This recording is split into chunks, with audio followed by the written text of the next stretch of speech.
All right, guys, what's going on? Welcome in. So, man, it's been a crazy day, obviously, with the Lamar Jackson trade requests becoming public. That whole conversation, we had Robert Saleh talk to the media. It's been insane, but Joe Douglas actually spoke to the media as well. And that just wrapped up, I think, 20 minutes ago here? I'm literally just walking in.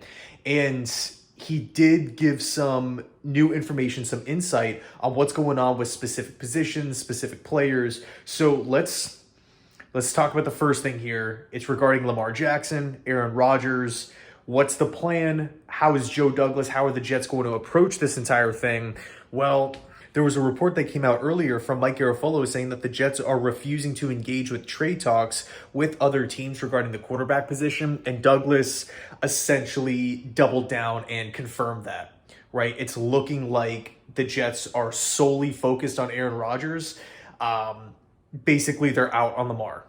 Now, of course, there's two ways to look at it. The first is you don't want to piss Aaron Rodgers off.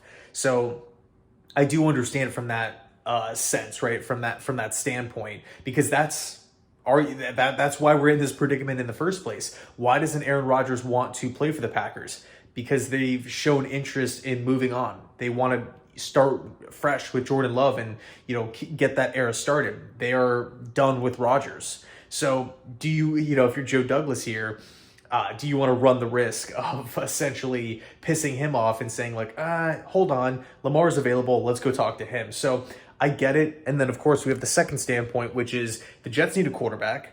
A lot of people's jobs are on the line, right? If the Jets miss the playoffs, if the Jets get 4 or 5 wins next year and don't figure out the quarterback position, and this, Joe Douglas he's been given the green light from ownership, to go get one, you can't get one, then it's just like, man, that's, again, if the team misses the playoffs and gets 4 or 5 wins, there's going to be guys that are going to be let go.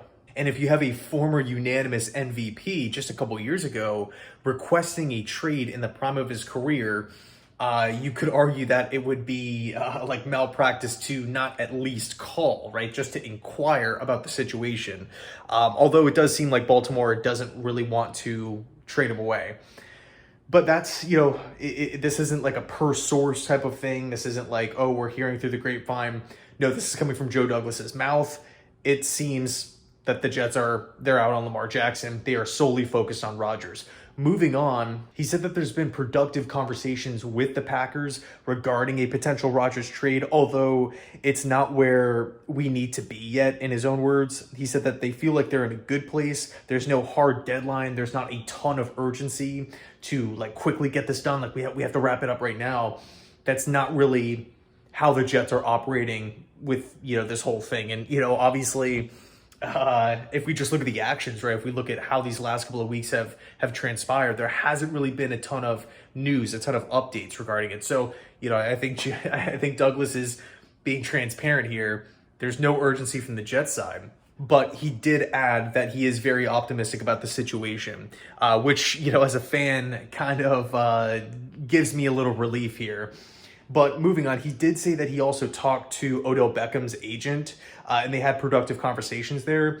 It's not like a visit is not imminent or anything like that. There's nothing lined up, although there is potential for one down the road. We just don't have any concrete. We don't have that visit locked in. Okay, so something to monitor there. He did say that they feel good about the wide receiving room, and rightfully so. I mean, Hardman, Lazard, Garrett Wilson, Corey Davis, Denzel Mims. I mean, I absolutely love this wide receiving room, and I'm pumped how it's coming together. But finally, he did say that defensive tackle Calais Campbell will be visiting with the New York Jets on Thursday. And look, defensive tackle, this is slowly becoming a major need for the Jets. Of course, there has been some talks about maybe John Franklin Myers sliding to the inside, because obviously he's under contract on a pretty sizable deal. But the team lost, they lost Sheldon Rankins, 1-year deal with the Houston Texans. Yes, they did bring back Solomon Thomas, 1 year, 3.9. Of course, they still have to figure out the Quinnen Williams extension, but defensive tackle, knowing how important or how good this defensive line was last year, I don't want to rock the boat with it. I want to retain as much talent as possible. B, We're looking at how Ulbrich and Saleh like to cycle guys in, cycle guys out. There's always rotation there, fresh legs, attack the offense, attack the quarterback, get after the offensive line. If we don't have the depth and talent there, it's going to, I don't want to be looking at the defensive line as a Achilles heel for the team next season, whereas last year it was a strength because of the depth. And, not to mention, Calais Campbell's a veteran. He's been around the league, and he's coming from a winning organization in the Baltimore Ravens. So, interesting stuff. Let me know your thoughts down below in the comment section. Again, a ton of news today with Lamar, with Saleh, with now with Joe Douglas. I wouldn't be surprised if something else comes out later today. Anyway, thanks so much for watching. I appreciate it. And as always, go Jets.